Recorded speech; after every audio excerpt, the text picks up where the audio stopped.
Kapolres Tangerang naikkan status Agus Setiawan alias AS menjadi tersangka kasus pencabulan anak di bawah umur.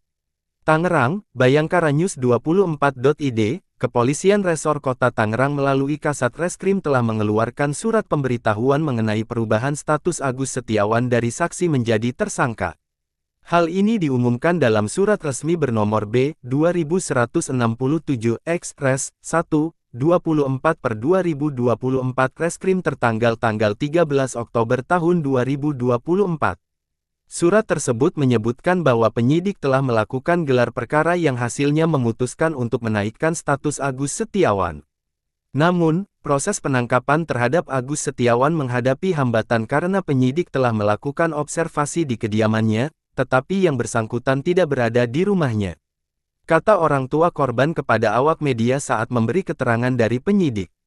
Langkah yang akan diambil oleh pihak kepolisian selanjutnya adalah melakukan pencarian dan penangkapan terhadap tersangka. Pihak kepolisian juga meminta kepada pelapor atau masyarakat yang melihat keberadaan Agus Setiawan untuk segera melaporkan kepada penyidik atau pembantu. Namun sampai saat ini belum ada kejelasan untuk berita penangkapan tersangka. Tanggal 24 November tahun 2024. Surat ini ditandatangani oleh Kompol Arif Nazarudin Yusuf, SH, SIK, MH, yang bertindak sebagai Kasat Reskrim Polres Kota Tangerang. Tembusan surat ini disampaikan kepada Direskrimum Polda Banten dan Kapolresta Tangerang untuk tindakan lebih lanjut. Ketua DPD JWI Kabupaten Tangerang Ahmad Mujib mengatakan, kasus mengenai seorang oknum guru mengaji yang diduga melakukan pelecehan persetubuhan terhadap 5 anak kelas 5 SD ini memang mengundang keprihatinan dan kemarahan masyarakat. Berdasarkan laporan, pelaku yang sudah ditetapkan sebagai tersangka masih bebas berkeliaran dan belum ditahan, meskipun bukti-bukti telah cukup kuat. Banyak pihak mempertanyakan ketegasan hukum di Indonesia terkait kasus ini. Beberapa faktor yang sering menjadi kendala dalam proses penahanan seorang tersangka adalah prosedur penyelidikan yang membutuhkan waktu dan proses hukum yang berbelit.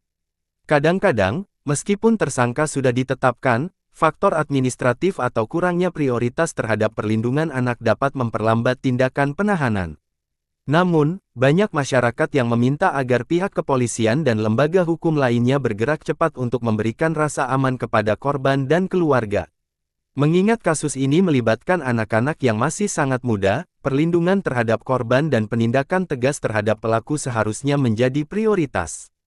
Kasus ini kembali mencerminkan betapa pentingnya reformasi hukum di Indonesia, terutama dalam menangani kasus-kasus kekerasan seksual terhadap anak.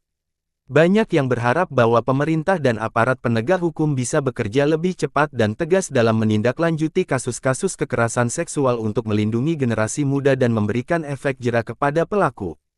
Tutup Ketua, Red.